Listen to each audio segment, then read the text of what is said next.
C programming এর Bangla video টিউটোরিয়ালে আপনাদের সবাইকে স্বাগতম। আমি মোহাম্মদ শরীফ চৌধুরী। গত পর্বে আমি স্ট্রিং নিয়ে আলোচনা করেছিলাম এবং ক্যারেক্টার এবং স্ট্রিং এর মধ্যে পার্থক্য মূলত তুলে ধরেছিলাম। আজকের পর্বে আমি এর অ্যাডভান্স কিছু বিষয় নিয়ে আলোচনা করব। প্রথমেই আসি, এখানে একটা টার্মিনেটিং পয়েন্টের ক্যারেক্টারের কথা বলেছিলাম, যেটার জন্য বলেছিলাম যে এই টার্মিনেটিং ক্যারেক্টারের জন্য স্ট্রিংটা বিশেষ টাইপের ক্যারেক্টার অ্যারে এবং স্ট্রিং একটা আলাদা শাখা দেওয়া হয়েছে। কিন্তু এই একটা টার্মিনেটিং পয়েন্ট, টার্মিনেটিং ক্যারেক্টার, এর কারণে আমাদের সুবিধাটা কি হয়েছে? ছোট্ট একটা সুবিধা দেখি। ছোট্ট সুবিধার মধ্যে এই মুহূর্তে যে সুবিধাটা আপনারা খুব ভালোভাবে উপলব্ধি করতে পারবেন সেটা হলো যে এই একটা টার্মিনেটিং ক্যারেক্টারের জন্য আমাদেরকে এই তিনটা লাইন লিখতে হবে না। এই তিনটা লাইনের জায়গায় আমি জাস্ট একটা লাইন লিখব।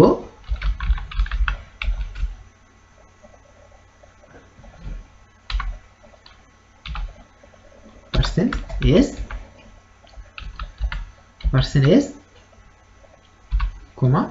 ch, জাস্ট একটা লাইন লিখব এবং hs2 প্রিন্ট করে দেখাবে।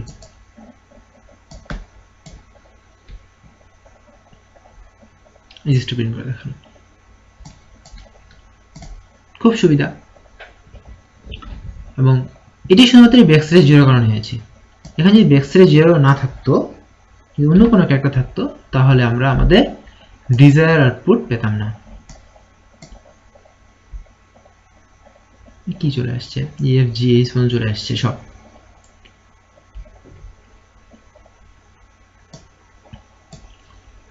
আচ্ছা, আপাতত মনে হচ্ছে যে GH পর্যন্ত যেহেতু শেষ, সেহেতু হয়তো প্রিন্ট করতেছে, বাট ব্যাপারটা সেরকম না। অরিজিনালি ব্যাপারটা সেরকম না, কারণ অনেক সময় গার্বেজ মানও চলে আসতে পারে। এটা সম্পূর্ণ নির্ভর করবে কম্পাইলারের উপর। এবার আসি যে আমরা স্ট্রিংটা কিভাবে ডিক্লেয়ার বা রিপ্রেজেন্ট করব সেটা নিয়ে। স্ট্রিং ডিক্লেয়ার করার জন্য যেটা ইউজ করা হয় সেটা হচ্ছে যে আমি যদি ch10, এখন আমি এই ক্যারেক্টার নিয়ে কাজ করবো না, সো এটা আমি অফ করে রাখি। ch10 ইকুয়াল টু, যদি আমি hs2 দেই,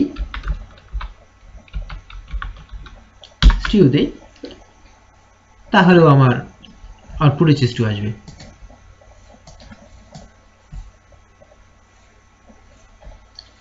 তাহলে আমার আউটপুট hs2 এসেছে। এখন আমি যদি বলি এখানে কয়টা ক্যারেক্টার রয়েছে, আপনারা অফকোর্স বলবেন 4টা ক্যারেক্টার, h একটা, s একটা, t একটা, u একটা, বাট এখানে রয়েছে 5টা ক্যারেক্টার, কারণ ওই যে একটা টার্মিনেটিং ক্যারেক্টার \0 এখানে অটোমেটিক্যালি রয়ে গেছে, এবং এই \0টা সবার শেষে আছে বলেই কিন্তু hs2 টা প্রিন্ট করেছে। আচ্ছা, এখন আমি hs2 এর পর একটা স্পেস দিয়ে এখানে আমি লিখতেছি দিনাজপুর। সো আমি যদি এখন এটাকে প্রিন্ট করি, তার স্পেসও প্রিন্ট করবে অফকোর্স, কারণ এটা গোটাটা একটা স্ট্রিং। এই যে যেটা হয়েছে যে আমি এখানে 10 লিখেছি, বাট এখানে অনেক বেশি দিয়ে দিয়েছি, সেটা আমি ক্রস করতে পারবো না। এখানে আমি 100 দিয়ে দিলাম। এটাকে আমি রান করি,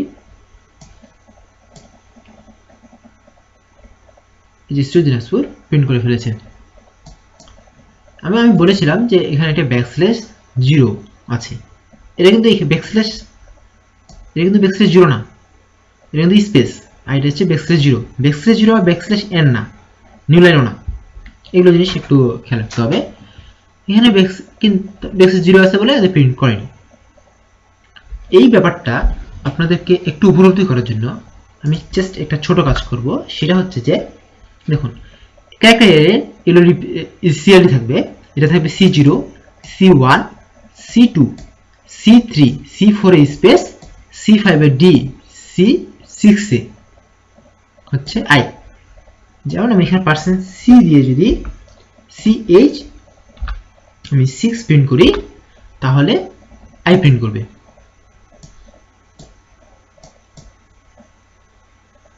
I প্রিন্ট করেছে। এবং CH4 0 1 2 3 4 এ থাকবে স্পেস, 4 স্পেস থাকবে। আচ্ছা 4 স্পেস আপনারা আউটপুট দেখে বুঝতে পারবেন। তো 5 এ থাকবে ডি, আমরা ডি দেখলে এটা বুঝতে পারবো যে 4 স্পেস থাকবে, ডি। আচ্ছা সো আমরা যে কাজটা করব সেটা হচ্ছে যে %s দিয়ে আরেকবার HS2 দিনাজপুর প্রিন্ট করে দেখব।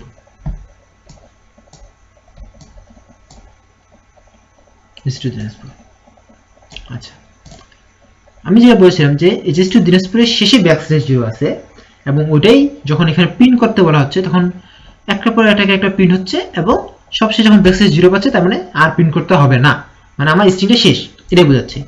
এবং আমি স্ট্রিংটা এখন তার আগে যদি শেষ করে দিই, যেমন আমি বলেছিলাম যে এখানে ch4 এর মধ্যে যে উপাদানটা আছে সেটা ছিল স্পেস, এইটাকে এখন আমি ব্যাকস্ল্যাশ 0 করে দেব। তার মানে কি এখন যখন প্রিন্ট করবে তখন বুঝবে যখন ব্যাকস্ল্যাশ 0 মানে এই পজিশনে ব্যাকস্ল্যাশ 0 পাবে তার মানে HS2 প্রিন্ট করবে। এবার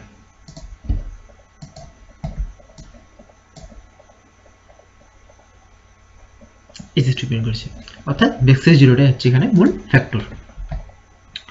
তো আমরা ইনপুট নেওয়া না, সরি আমরা কিভাবে ডাইনামিক্যালি কিভাবে সরাসরি যখনই ডিক্লেয়ারের সময় ইনিশিয়ালাইজ করতে পারি সেটা শিখলাম। আরেকটা ব্যাপার যেটা মাথায় রাখতে হবে যে আমরা শুধুমাত্র এই সময় এইভাবে ইনিশিয়ালাইজ করতে পারবো। আমরা যেমন ইন্টিজার i আমরা ডিক্লেয়ার করতাম, তারপর আমরা এখানে i = 0 দিতে পারতাম, কিন্তু আমরা স্ট্রিংটাকে সেভাবে দিতে পারবো না। যেমন আমরা ch100 = HS2 দিনাজপুর এভাবে লিখতে পারবো না, ch = HS2 দিনাজপুর এভাবে লিখতে পারবো না, মানে আমি এইভাবে অ্যাসাইন করতে পারবো না। আপনাদের মাথায় প্রশ্ন আসছে কেন অ্যাসাইন করতে পারবো না? খুব সাধারণ ব্যাপার, কখনো আমরা এরে যখন করেছিলাম গোটা এরেকে তো আমি একটা এরের মধ্যে ভাবে ইকুয়াল দিয়ে অ্যাসাইন করিনি, এবং এই জিনিসটা ওখানে ভুল করা যাবে না। এই জিনিসটা দেখলেই মনে হয় যে অ্যাসাইন করা যাওয়া সম্ভব, বাট আসলে যায় না। এর জন্য বিভিন্ন রকমের পদ্ধতি আছে, একটা করে ক্যারেক্টার ইউজ করে সেই কাজটা করতে হয়, এবং এগুলো নিয়ে আমি পরে আরো আলোচনা করব। তো আমি বর্তমানে আজকে দেখালাম যে কিভাবে প্রিন্ট করতে হয় এবং ডিক্লেয়ারের সময় ইনিশিয়ালাইজ করতে হয় এবং প্রিন্ট করতে হয়। এখন আমি ইনপুট নেওয়ার সিস্টেমটা পর্যন্ত বলে দেব। ইনপুট আমরা দুভাবে নিতে পারি, একটা হচ্ছে পুরো লাইন ইনপুট নেওয়া, একটা হচ্ছে যখন স্পেস হবে তখন টার্মিনেট করা। আমরা যখন স্ক্যানএফ এর মাধ্যমে যেটা ইউজ নিতাম সেটাতে আমরা যখন স্পেস পেতাম তখনই ব্রেক হয়ে যেত। ঠিক তেমনি এখানেও প্রথমে আমরা স্ক্যান করে নেব, ক্যারেক্টার এ ডিক্লেয়ার করলাম। এখন আমি যদি স্ক্যান করে স্ট্রিং ইনপুটটা নিতে চাই তাহলে আমাকে লিখতে হবে স্ক্যানএফ %s হচ্ছে স্ট্রিং এর স্পেসিফায়ার, এখানে ch। এখানে দুইটা বিষয় লক্ষ্য রাখতে হবে যে আমরা স্ক্যানএফ এ সবসময় এম্পারসেন্ট ইউজ করতাম, বাট যখন আমি ক্যারেক্টারে বা স্ট্রিং ইনপুটে নিব তখন আমি এম্পারসেন্ট ইউজ করতে পারবো না। কেন পারবো না সেটা আমি পরে বুঝাবো পয়েন্টের অধ্যায়ে। আপাতত এতটুকু জানা রাখা হচ্ছে যে যখনই আমরা স্ট্রিং ইনপুটে নেব, অর্থাৎ ক্যারেক্টার এরে ইনপুটে নেব, স্ট্রিংটাকে আমি ইনপুট হিসেবে নেব, তখন আমরা এম্পারসেন্ট ইউজ করতে পারবো না। আর বাকি সব ক্ষেত্রে কিন্তু এম্পারসেন্ট ইউজ করতে হবে, এই জিনিসটা মাথায় রাখতে হবে। এবং প্রিন্টএফ এর ক্ষেত্রেও এটা শুধু ইউজ করতে পারবো না, এখানে আমি ইন্ডেক্সও দিতে পারবো না, কতগুলো ইন্ডেক্স আছে সেটা দেওয়ার দরকার নেই। প্রিন্টএফ এর ক্ষেত্রেও একই কথা, সেটা দেওয়ার কোনো দরকার নেই। এভাবে আমরা স্ক্যান করে ইনপুট নিতে পারি ch ক্যারেক্টারটাকে এবং আউটপুটে শো করতে পারি। এটাকে আমি রান করি। এখন আমি এখানে যদি sdfg এটা চাপলাম তো sdfg চলে এসেছে। তো আবার আমি রান করব, রান করে আমি যদি এখানে লিখি hstu দিনাজপুর, শুধুমাত্র hstu চলে আসবে, দিনাজপুর আসতেছে না। কেন আসতেছে না? এই যে স্পেস পেলে স্ক্যানএফ টার্মিনেট করে, এটা তো আমরা আগেই জানি।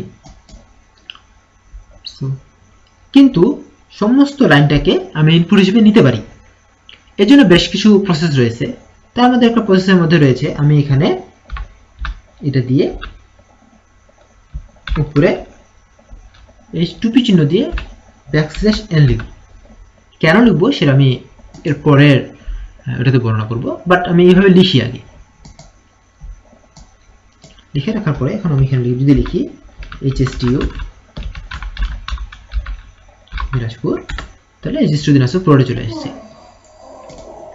আমরা আরেকটা ইউজ করতে পারি, সেটা হচ্ছে গেটস। গেটস ফাংশনটা ইউজ করতে পারি, GETS।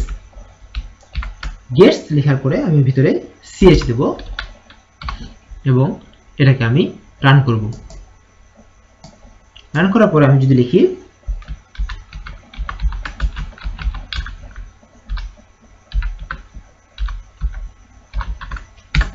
তাও চলে আসবে। ব্যবহারগুলো খুব সহজ মনে হচ্ছে, বাট এগুলোতে একটু পরিমাণে সতর্ক থাকতে হয়। সেসব বিষয় নিয়ে আমি পরে আলোচনা করব। আপাতত আজকের পর্বে এ পর্যন্তই, এবং আজকের পর্বে আমরা কিভাবে স্ট্রিং ইনপুট নেওয়া যায়, কিভাবে স্ট্রিং প্রিন্ট করা যায় এই বিষয়টা বর্ণনা করলাম, এবং আশা করি আপনারা এই বিষয়টা প্র্যাকটিস করবেন, কারণ এরপরে টপিকগুলোতে এই দুটো আজকে এবং গত পর্বে যে বেসিক জিনিসগুলো, সেই জিনিসগুলো খুবই পরিমাণে কাজে লাগবে, এবং এই জিনিসগুলো যদি আপনারা বুঝতে না পারেন তো পরেরগুলো বুঝতে একটু পরিমাণ কঠিন হবে। ধন্যবাদ সবাইকে আমার সাথে থাকার জন্য। দেখা হবে পরের টিউটোরিয়ালে।